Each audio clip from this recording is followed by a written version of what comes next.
बड़े हॉस्पिटल में जाएंगे, अपना इलाज करा सकते हैं। आदमी स्वतंत्र है और पशु परतंत्र है। आदमी आप चाहो तो हम अपने जीवन को सुधार सकते हैं और हम चाहे तो अपने जीवन को बिगाड़ भी सकते हैं। ये हमारे हाथ में है। और जीवन की कमाई क्या है? जीवन की यही कमाई है, क्योंकि महाराज वहां कोई ट्रांसफर नहीं होता। यहाँ से तो महाराज हम लोग कमाते हैं, अगर राजस्थान जाना हो तो हम बैंक के द्वारा वहां पैसे शिफ्ट, लेकिन यहां से कोई ऊपर कर सकता है? कोई ट्रांसफर का कोई साधन हो? वहां कुछ भी नहीं है। वहां तो एक ही साधन है कि हमने जो कर्म किया उसका फल आगे निश्चित रूप से मिलना है। तो वहां तो निश्चित रूप से मिलना है। जो हमने कमाई क्या की? भगवान की भक्ति की कमाई है। जो दान पुण्य किया, जो किसी का भला किया, वो पुण्य हमारे साथ में वो चलता। बाकी संसार में कोई भी चलना नहीं।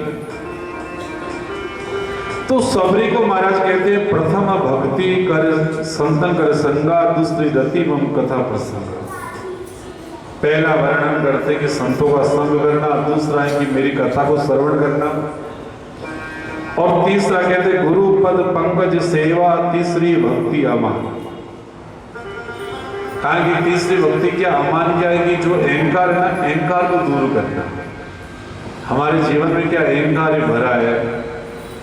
और मैंने पहले भी कहा कि आप मंदिर में जाओ, चाहे कथा में जाओ, तो प्रणाम कैसे करना चाहिए? प्रणाम कैसे करना चाहिए? नीचे बैठ करके पालवटी मांड करके अपना शीश नीचे झुकाना चाहिए, जिससे हमारे पापों की जो गंठरी जो माथे पर बंधी हुई है ना, वो नीचे। लेकिन हमारे सिर झुकता ही नहीं। झुकता कि नहीं झुकता? क्योंकि हम तो लोग खड़े खड़े हाथ जोड़ कर निकल जाते हैं। तो भगवान ने कहा वो तेरी मर्जी, तू करता है। तो हमारा ये जो अहंकार है तो और क्या है? वास्तविकता जीवन भी है कि आप मंदिर में जाओ तो नीचे बैठ करके प्रणाम करना चाहिए, तो हमारे जो पापों की गंठरी नीचे गिर जाए और हमारा मन पवित्र हो जाए। तो महाराज कहते हैं कि अब ये अहंकार को दूर करना। चौथी भक्ति है मम गुण गण करहि कपट तजी ज्ञान। चौथी भक्ति का महाराज वर्णन करते हैं कि मेरी भक्ति का गुणगान करना और कहा कि कपट रहित करना। जीवन में हम लोग थोड़ा सा भजन सीख जाता तो अहंकार हो जाओ, मारे जेड़ा कोई गाने वाला है ही कोई। ज्ञान थोड़ा ज्ञान मिल जा, तो ज्ञान मिले तो मन में आवे कि मारे जरा कोई ज्ञान नहीं। तो अहंकार आते महाराज कहते हैं कि ये आदमी जीवन में वो सब पानी में चला जाता है। तो कहा कि जीवन में कभी भी कपट इत्यादि अहंकार जीवन में नहीं रखना चाहिए। और उसके बाद में के मंत्र जाप मम दृढ़ विश्वास। भगवान के नाम में दृढ़ विश्वास होना चाहिए कि भगवान के भरोसे हमारी गाड़ी चलती है। पंचम भजन सो वेद प्रकाशा, छठम दम शील विरति बहु कर्मा, निरंतर सजन धर्म। भगवान ने कहा कि पंचम कहते हैं कि भगवान का भजन करना, और ये आदमी मनुष्य अच्छे कर्म करते रहना चाहिए। सातवां है कि सब मोहि मय सब जग देखा। सातवीं भक्ति का वर्णन करते कि जब ये स्थिति हो जाती है, भगवान के भक्ति करते तो हर जीव में, हर प्रत्येक कण कण में परमात्मा के दर्शन हो जाए, तो समझे कि सातवीं भक्ति में हमारा अंदर प्रवेश होता है। आठवां कहा कि महाराज कि स्वप्न में भी किसी की बुराई नहीं करें, स्वप्न में भी किसी की बुराई ना देखें, केवल हम अपने कर्म करते जाते। नवम सरल सब छन छीना, मम भरोसे हृदय हरिस्त दीना। और दूसरा लास्ट में कहा कि सब कुछ छोड़कर जो मेरी शरणागति हो जाए तो वो भगवान की प्राप्ति करे। ऐसा वर्णन महाराज किया। और सबरी ने बड़े प्रशंसा यानी ध्यान पूर्वक उस कथा का श्रवण किया। अब भगवान ने कहा देख सबरी, अब हम लोग आगे की ओर चलते, आगे की ओर चलते।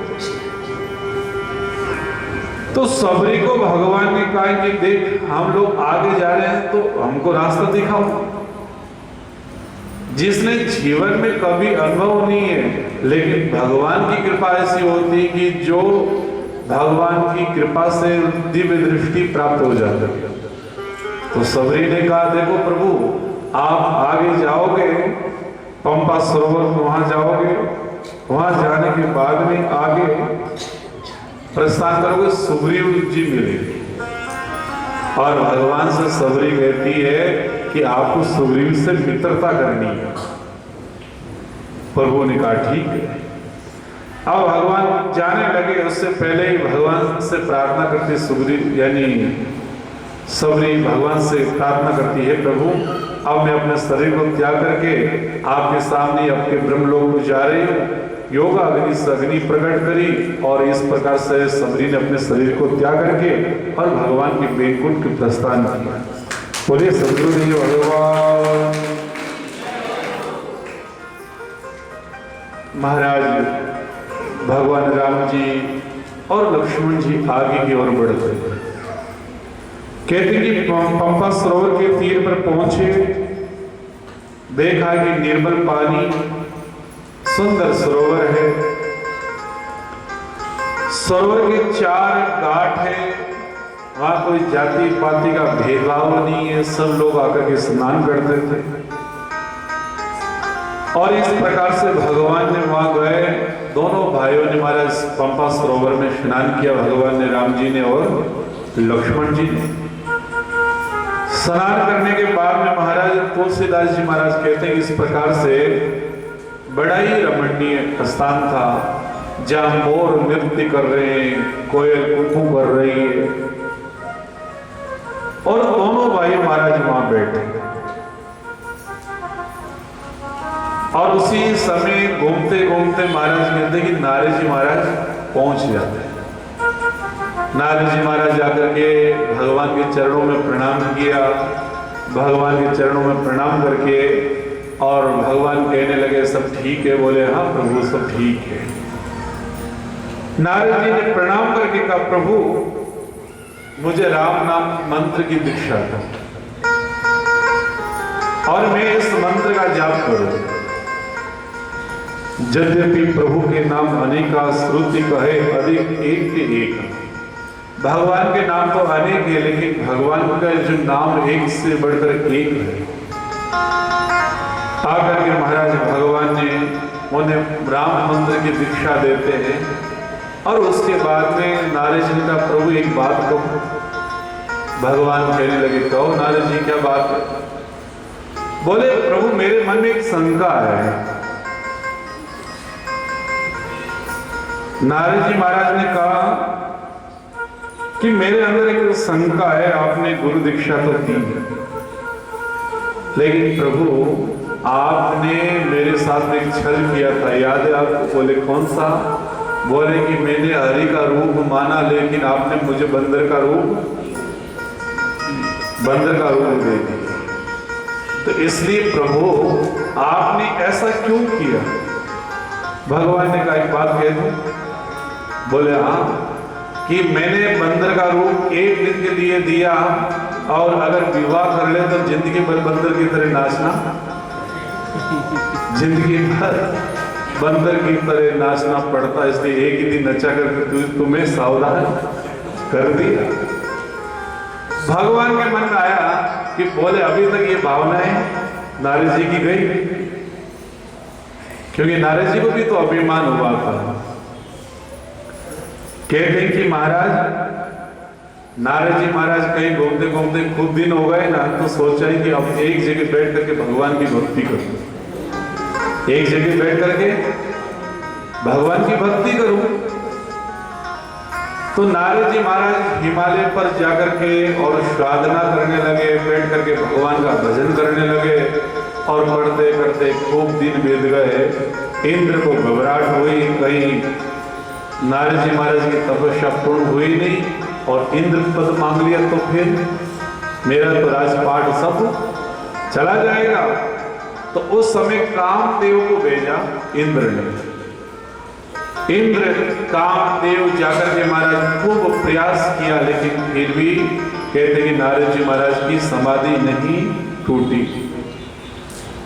अब नहीं टूटी तो महाराज खूब देर हो गई। अब एक कामदेव जो था वो दुखी हो गया और कामदेव ने हाथ जोड़कर कहा, बोले नारद जी महाराज आप जीत गए और मैं हारे। थोड़ी सी प्रशंसा करते ही नारद जी महाराज समाधि भूल गई। अब तो महाराज जाए जहां क्या गए, लोग पूछते नारद जी महाराज इतना दिन कठिन आ, बोले हिमालय पर्वत पर गियो, गुफा में गियो, खूब भगवान की भक्ति करी, कामदेव आया, कामदेव भी मेरा कुछ भी बिगाड़ नहीं सका। घूमते घूमते नारद जी महाराज अपनी प्रशंसा करते, जहां जाते वहां प्रशंसा आरंभ कर देते। नारद जी महाराज ब्रह्मा जी के पास में गए तो ब्रह्मा जी ने पूछा कहां थे इतने दिन, बोले वहां तपस्या करने के लिए गया, कामदेव आया, कामदेव भी मेरा कुछ भी बिगाड़। तो ब्रह्मा जी समझ गए कि अब नारद जी महाराज नारायण भगवान का कीर्तन तो भूल गए और अपनी कथा चालू करने लगे, जहां जाए अपनी प्रशंसा करें। और वास्तविकता ये होता है जीवन में कि हम लोगों में क्या होता है, अगर हमारी प्रशंसा कोई करे तो कितनी बढ़िया लगती है। कोई हमारी प्रशंसा करे तो बढ़िया लगती कि नहीं लगती। बाया खीर बनावे के महाराज खीर कहनी बनी कि बढ़िया बनी, बोले मैं हाँ खीर को बनाई और कहते खीर बिगड़ गई तो महाराज कर्मा में देड़ी लिकोड़ो एड़ी बनी। अपनी प्रशंसा महाराज कितनी अच्छी लगती है। अब नारद जी महाराज को अहंकार हुआ, जाए जहां वो कथा करे कि वैस मैंने ऐसा कर दिया वैसा कर दिया। गए भगवान ब्रह्मा जी के पास में, ब्रह्मा जी से फिर नारद जी ने सोचा मैं जाऊं भगवान शंकर भगवान के पास, क्योंकि महाराज शंकर भगवान भी कामदेव को जीत नहीं पाए। उन्होंने तो अपनी तीसरी दिव्य दृष्टि से कामदेव को जला दिया था। तो बोले कि मैं जाऊं, गए तो महाराज भगवान शंकर भगवान बैठे थे, बोले आओ प्रभु आइए पधारो विराजो बैठो। उनकी शिष्य जो पार्वती जी दौड़ती आई, बोले घना दिन बाद में गुरु जी आया। गुरु जी बैठाया, बोले गुरु जी घना दिन आया कहीं बात हुई, बोले कि हिमालय पर गियो तपस्या करी कामदेवी मारो कोई। तो शंकर भगवान ने कहा कि देखो नारद जी बात तो सब बढ़िया है, भगवान की भक्ति करी सब अच्छा है, लेकिन भगवान विष्णु भगवान ने कभी जाकर के मत देना। नारद जी विचार करे हो या ना हो, मैं कामदेव के ऊपर विजय प्राप्त करनी, इसलिए माँ देवी ने अच्छों की बात लागी नहीं। आओ तो महाराज बोल तुम निगड़े कणाक लो मन करे कूट रो, पहले तो भगवान विष्णु भगवान के पास में जाऊं। महादेव जी से वहां से निकल करके महाराज और नारद जी महाराज गए भगवान विष्णु भगवान के पास में। विष्णु भगवान ने पूछा नारद जी बहुत दिन हो गए कहाँ थे जो अपने नाम कथा चालू कर। भगवान के मन में आया हो या ना हो, नारद जी के मन में अहंकार आगे, इसलिए अहंकार दूर करना चाहिए। भगवान ने एक सुंदर महाराज नगर बसाया, वहां विष्णु मोहिनी नाम की कन्या प्रकट करी और जैसे ही जाने लगे देखा सुंदर नगर देखा। नारद जी महाराज गए और वहां के राजा आकर के चरणों में प्रणाम किया, अपने पुत्री को विष्णु मोहिनी को बुलाया, बोले महाराज देखो इसका भाग्य में क्या लिखा है। देखा भाग्य में कि इसके साथ में जो विवाह करने वाला होगा 14 भुवन का राजा होगा और सदैव सौभाग्यवती होगी और वो अजर अमर होगी, ऐसा वैसा। नारद जी महाराज के मन में आया, बोले मैं ब्याह कर लो तो बढ़िया है, 14 भुवनों का राजा बन जाऊंगा और महाराज फिर उम्र बढ़ जाएगी और क्या कहना है। अब नारद जी महाराज मन में विचार करने लगे ये कन्या तो मेरे साथ विवाह करेगी नहीं, सुंदरता है ही नहीं। अब सुंदरता नहीं है तो विवाह कैसे करेगी। तो भगवान विष्णु भगवान को प्रसन्न करने के लिए गए और भगवान विष्णु भगवान प्रसन्न हुए। भगवान विष्णु भगवान ने कहा मांगो क्या तुम। बोले प्रभु बस एक दिन के लिए हरि का रूप दे दो, यानी आपका रूप दे दो। तो महाराज संस्कृत में बंदर को भी हरि कहते हैं, भगवान ने क्या किया, जैसे हरि मांगा और भगवान ने तुरंत दिया, तो बंदर का रूप बना दिया नारद जी महाराज ने, और बंदर का रूप धारण कर लिया। अब नारद जी को पता नहीं कि मैं कैसा लग रहा हूं। नारद जी को ये विश्वास था कि ये भगवान विष्णु भगवान का रूप मुझे मिल गया। बड़े गर्व से महाराज यूं कड़क कड़क चालता चालता वहां लाइन में जाकर खड़े हो गए। बोले कि मेरे जैसा तो कोई सुंदर है ही नहीं, क्योंकि हरि का रूप मिला। इतने में भगवान के दो गण घूम रहे थे, घूमते घूमते कहा, बोले नारद जी कम से कम काश में अपना मुंड देखे हो, लागू कहना हो, आपका रूप कैसा है, कम से कम देख तो लो जाकर के। महाराज इतना कहना हुआ और नारद जी ने दोनों को श्राप दिया कि तुम जाओ, दोनों राक्षस बन जाओ। बोले राक्षस तो बन जाएंगे, लेकिन पहले अपना स्वरूप देख लो। नारद जी महाराज गए जहां पर विश्व मोहिनी माला लेकर के आ रही, सबसे अगली पंक्ति में खड़े हो गए। बोले कि मेरे ऊपर दृष्टि पड़ते ही मुझे माला पहनाएगी और उसके बाद में विवाह हो जाएगा। अब विश्व मोहिनी नाम की जो कन्या आई, आगे देखा पंक्ति में सबसे आगे खड़े बंदर रूप के रूप में नारद जी महाराज। तो महाराज विश्व मोहिनी ने विचार किया कि सबसे आगे बंदर का रूप देकर के अशुभ हुआ, चलो अपने दूसरी पंक्ति में चलते हैं। दूसरी पंक्ति में गए तो नारद जी ने सोचा मुझे देखा नहीं होगा, वो दूसरी पंक्ति में चले गए। इतने में भगवान विष्णु भगवान आए और आते विश्व मोहिनी नाम की जो कन्या थी, भगवान को वो माला पहनाती है और भगवान विष्णु भगवान उस विश्व मोहिनी जो नाम की जो कन्या थी अपने रथ में बैठा करके वहां से, नारद जी महाराज तो ऐसे मुंह देखते रहे। जो दो गण थे भगवान शिव जी का बोले कि अब जो होना सो तो हो गया, लेकिन फिर भी अपना मुंह देख के आ जाओ। गए तालाब के किनारे, महाराज जाकर के अपने स्वरूप को देखा, स्वरूप को देखते बंदर का रूप देखा, बड़ा दुख हुआ कि सब भगवान श्री हरि ने किया, अगर मिल जाए तो फिर मैं छोड़ू नहीं।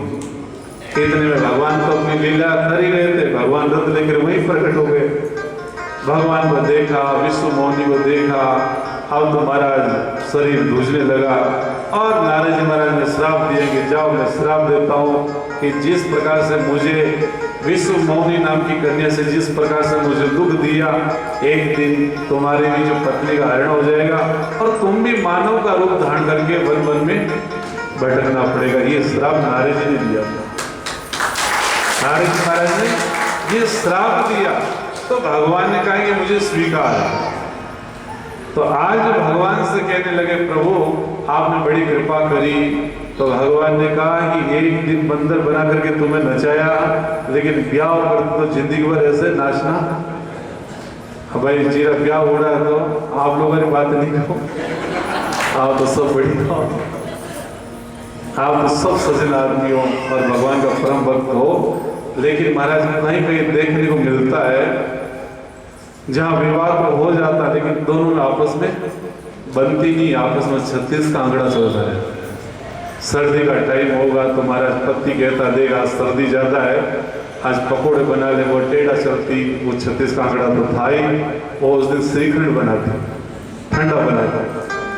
अब जब गर्मी के दिन होते तो महाराज पति कहता है कि आज गर्मी ज्यादा, श्रीखंड बना ले, उस दिन वो पकोड़ा बनाती, दोनों बनती नहीं, 36 का आंकड़ा था।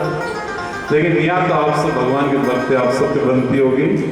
तो भगवान की पावन कथा नारद जी महाराज को ये उपदेश दिया भगवान ने, और भगवान वहां से आगे की ओर निकलते हैं और भगवान सुंदर स्थान ढूंढते ढूंढते भगवान आगे की ओर चलते। महाराज सुंदर वर्णन करते हैं कि आगे जब चलते महाराज विष्णु पर्वत आता है और जैसे ही सुग्रीव ने देखा कि दो कोई व्यक्ति आ रहे और देख करके घबरा जाता है, तब हनुमान जी महाराज से कहता है कि हनुमान दो व्यक्ति घूमते घूमते आ रहे हैं, शायद मुझे डर लगता कहीं राजा बाली ने तो नहीं भेजा। तो भगवान कहते कि हनुमान जी महाराज ब्राह्मण का रूप धारण करके जहाँ भगवान राम जी और जहाँ लक्ष्मण जी सीता जी खोज करते करते आते हैं, वहां पर हनुमान जी महाराज उपस्थित होते ब्रह्मचारी के रूप में, ब्राह्मण के रूप में।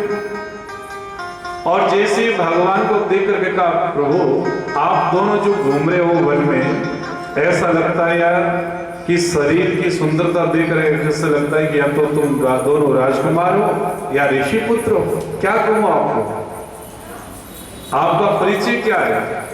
इतने कोमल पांव और महाराज आप इतने दूर से चले आ रहे हो।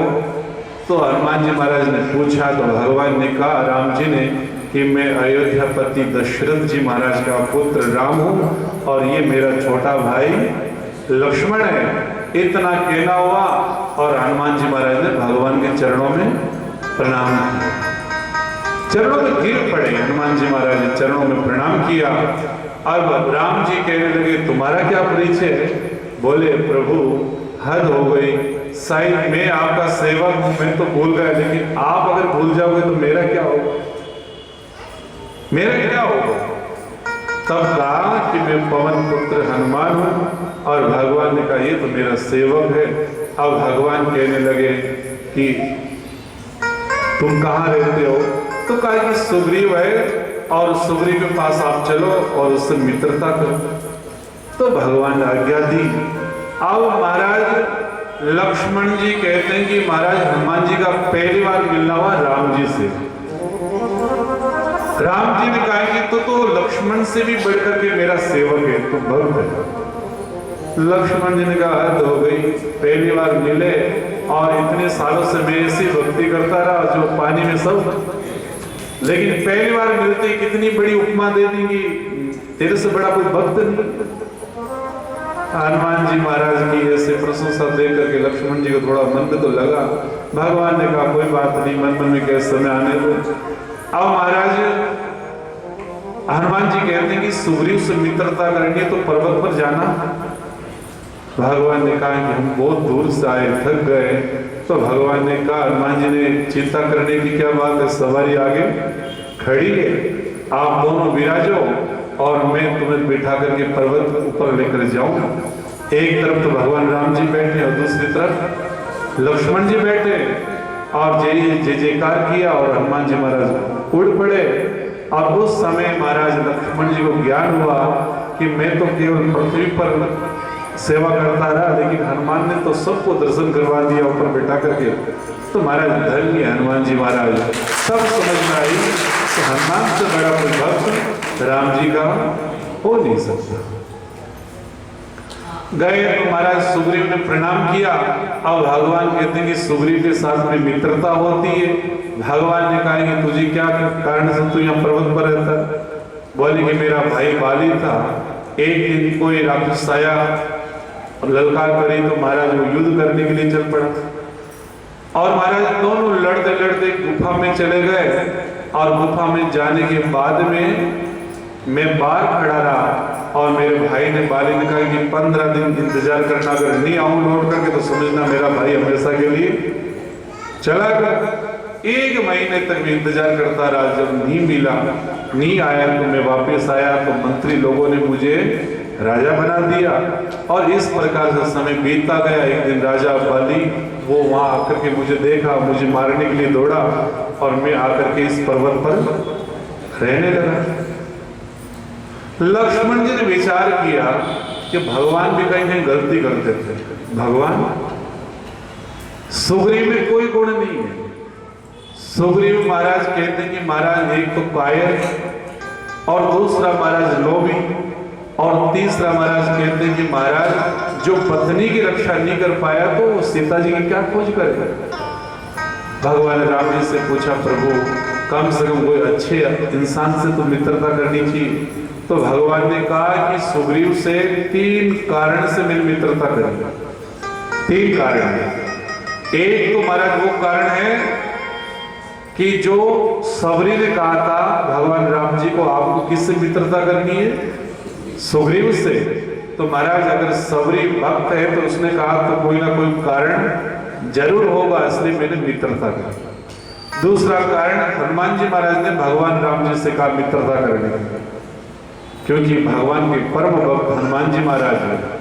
और तीसरा कारण ये था कि जब सीता जी जब आकाश विमान से लेकर के रावण जा रहा था, उसने वहां वस्त्र गिराया सीता जी ने। कि सीता जी ने कुछ न कुछ योग्यता दे करके वो कपड़े गिराए होंगे, इसलिए मैंने मित्रता करी और वहां मित्रता हुई।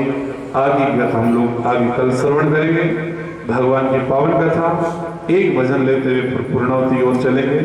बोले सदगुरुदेव भगवान अपने अपने माता पिता